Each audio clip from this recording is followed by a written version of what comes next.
Boston College football has a huge matchup this weekend against Georgia Tech. On the line is bowl eligibility.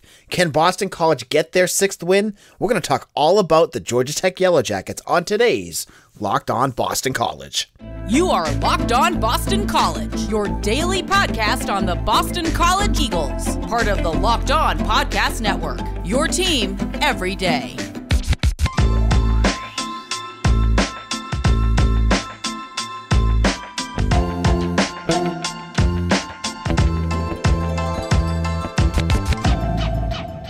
This is Locked On Boston College. Thank you all for listening. This is our giant Georgia Tech preview. Tomorrow's show, we will give you previews and predictions on the game, but we're going to dive in today and talk about the Yellow Jackets, a team that Boston College played last season, and then they hadn't played them since 2016 when they played in Dublin, Ireland, a game, if you remember correctly, with one of those mind-numbingly bad Steve Addazio losses. There's countless ones. That was one of them.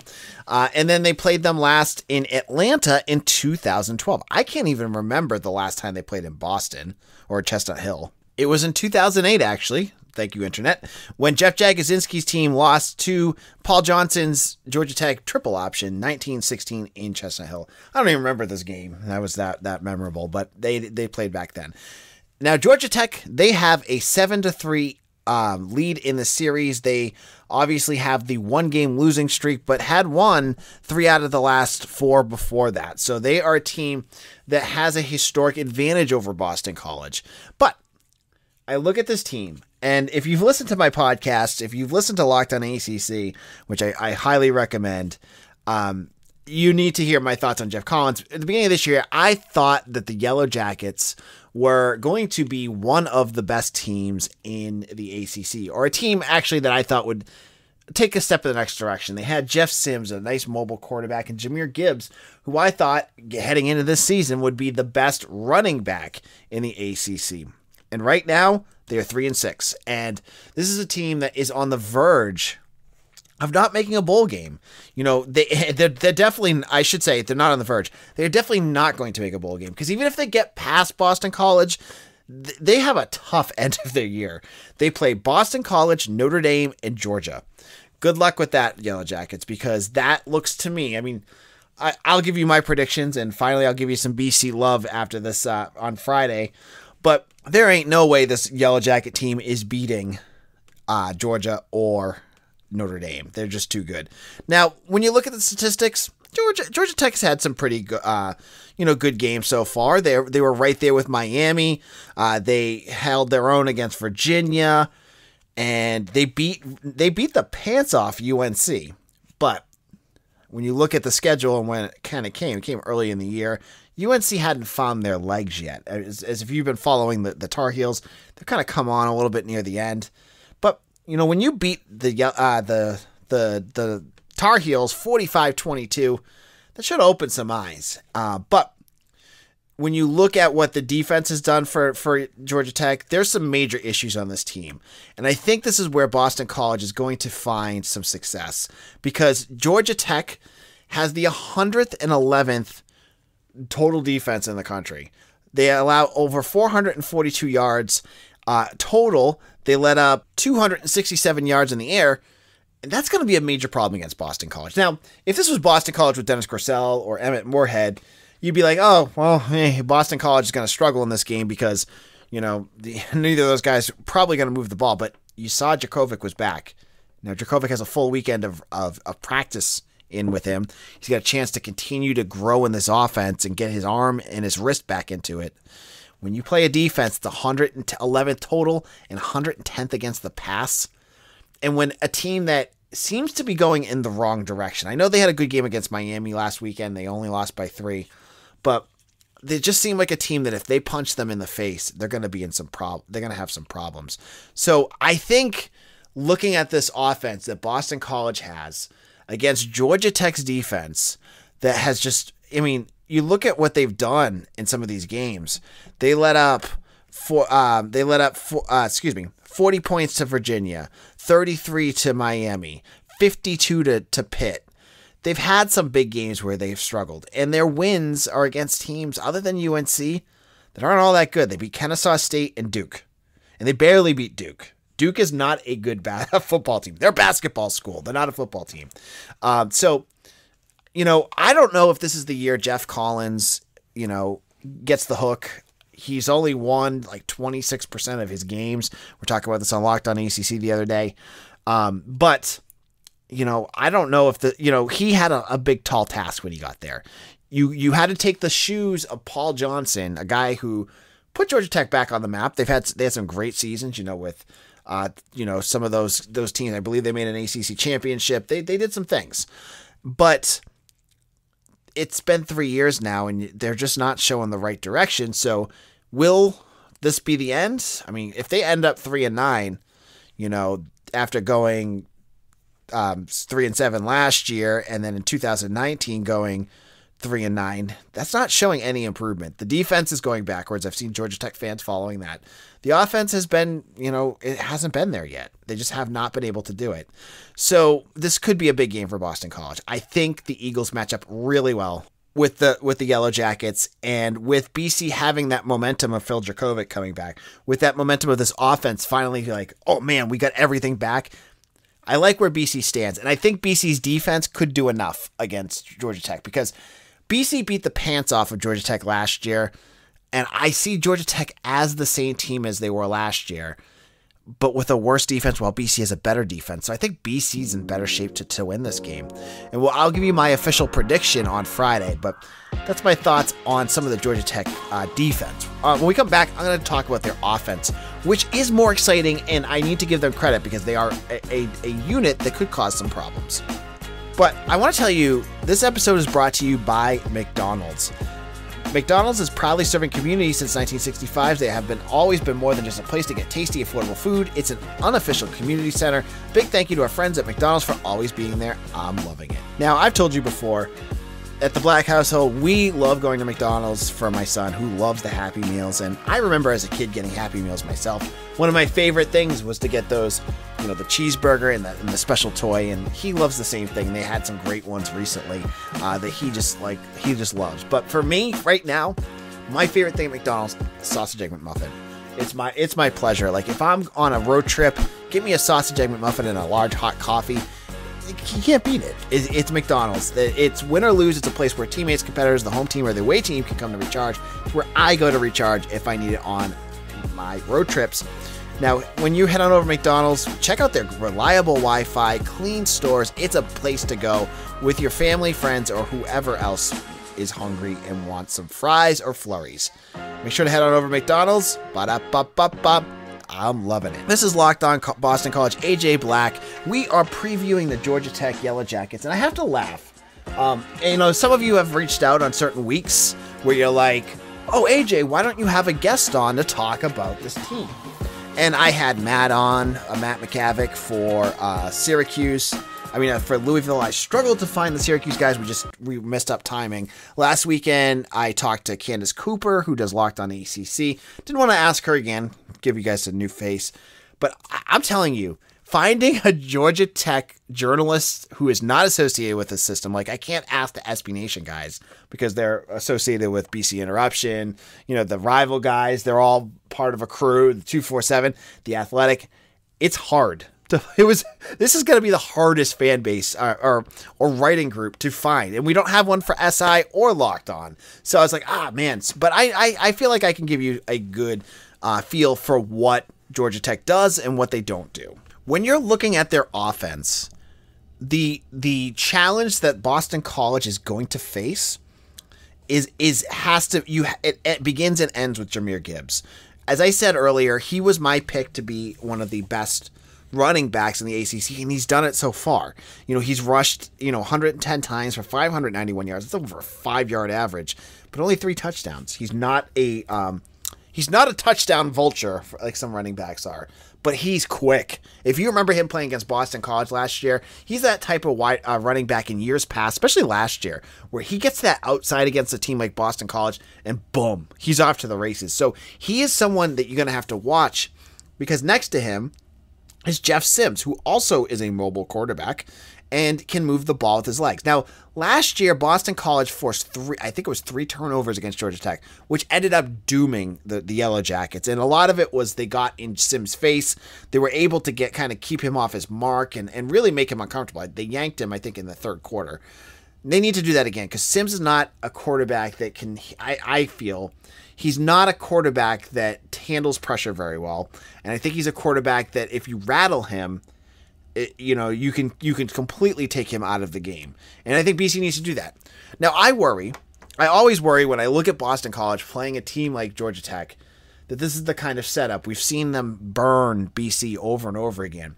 We have a mobile quarterback and a really good running back. We saw it with Syracuse. We saw it with Louisville. This is a game where if this was Dennis Grosel or Emmett Moorhead and that offense wasn't clicking, I'd be worried, because you just know that if the defense has to stay out there, they're going to get worn down against a Jeff Sims and a Jahmyr Gibbs. And that's when those explosives happen and you get those, breakdowns in the third quarter. However, as I've said over and over again, the offense supports the defense. When you have Phil Dracovic out there against a bad defense, that's going to keep BC's defense off the field. And I have this suspicion that Dracovic will be able to manufacture some big drives that'll keep the defense fresh. And if the defense is fresh, we saw what they did last week. They're able to do things. They're not going to get beat up. They're not going to have lazy arm tackles. They're not going to get tired. And that's going to be a major asset for this defense, because I think this Georgia Tech team is beatable. And one of the things that they can't do that I think that puts BC in a good spot is they can't throw the ball deep.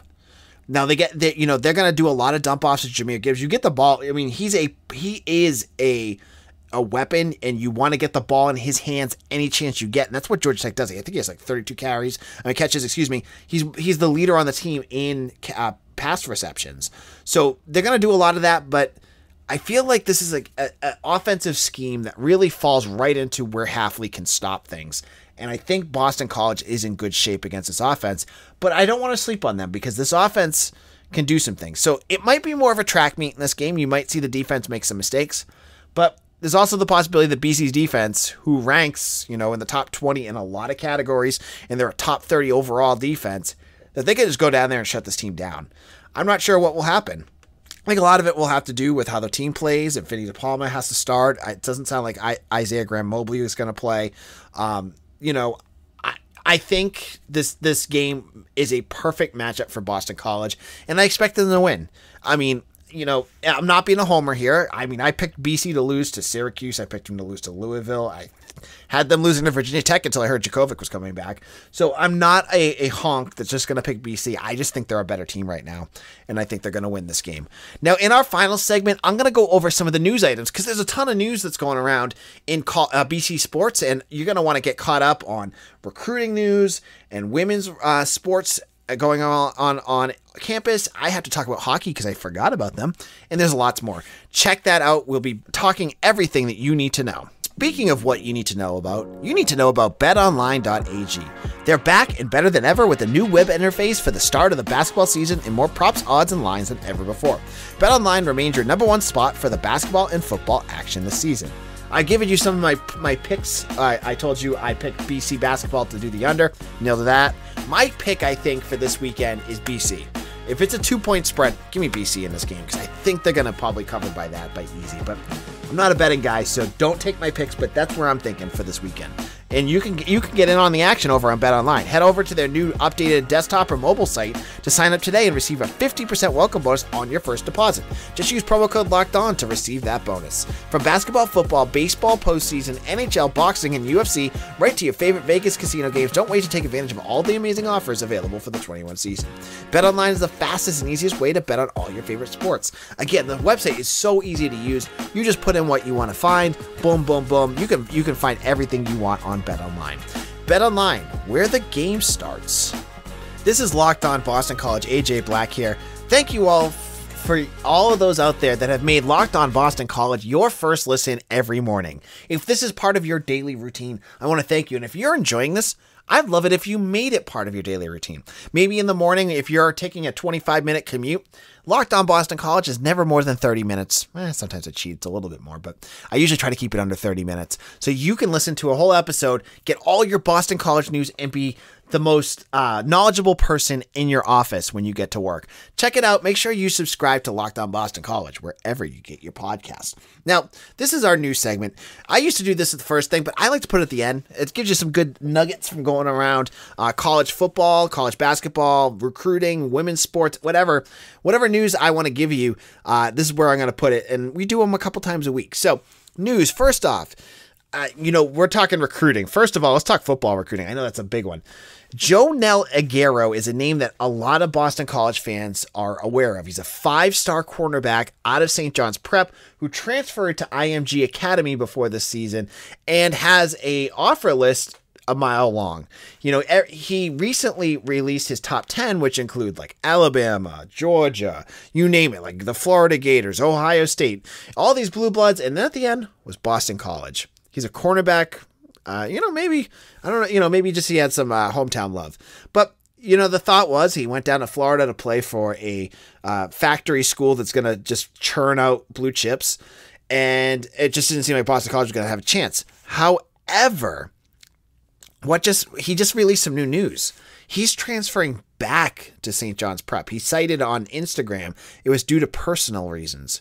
So he's going back closer to home for personal reasons. I wonder if this helps his chance with Boston College. Now, he talked to John Garcia of SI All-American, part of the Sports Illustrated network, and didn't mention Boston College last time he talked. But, sometimes interviewers don't ask those questions because they're just like, yeah, whatever. So it'll be interesting to see. I don't think he's going to end up at Boston College, but the fact that BC's in it, this guy's like the top 30 recruit in the country.